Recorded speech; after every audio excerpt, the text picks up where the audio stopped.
We're going to continue talking about formatting options if you've been following the prior movies. If not, we're going to start talking about formatting options in sort of a general classification, other part one, where we have sort of a mixture of different formatting options, beginning with rotate text, the orientation of the text. We have some indentation options. We can wrap the text, or we can shrink the text to fit the cell. So I've got a spreadsheet with some text content that we're going to use to demonstrate the different formatting options that we're going to talk about in this movie. Beginning with the orientation of the text. I've got a schedule of numbers here, sales numbers, that span the entire year, January through December. Because some of the months of the year are longer in terms of the text length, September, November, for instance, than other months of the year. Those are wide enough so that they're actually being cut off by the adjacent column. Now, we can do a couple of different things. We can expand the width of the column, but beyond a certain point, especially if you're rounding numbers like this and say this is millions of dollars, you don't want a really wide column to display only 3 numbers. So another option that we have is to select the cells containing the months of the year, and we can rotate these. We can reorient them. In the alignment group, there's a button that will orient the content at a 45-degree angle. I use this a fair amount because it's fairly readable and it condenses some text in a way that doesn't force you to make a wider column than you might otherwise want to create. But there's other options here too. With the drop down, we can angle it the other way, which you might like better. We can angle the text vertically, which I don't think is very readable, but it is an option. You can angle the text up. You can rotate the text down. And if those options aren't enough, and by gosh, they should be, no, I'm just kidding. You can go to the Format Cell dialog box in the alignment group and manually adjust the angle to display the text at. So the next thing we're going to talk about is indentation. Indentation works similar to the way it works in Microsoft Word. There's 2 presets that are driven by the command buttons in the alignment group where we can choose to increase the indent or decrease the indent. And if the standard adjustment isn't what you're after, you can launch the dialog box and select the number of character spaces you want to indent the text. Let's say it's 8. Left-clicking OK, we indent 8 spaces.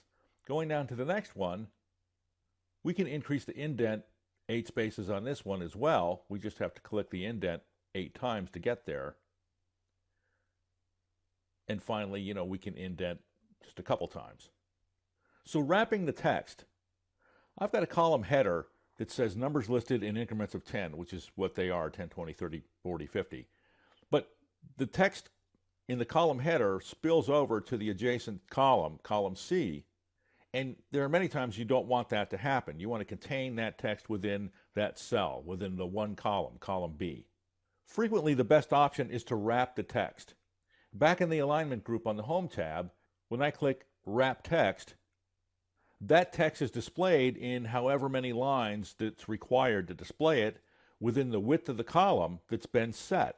So if I widen the column, the number of lines will decrease.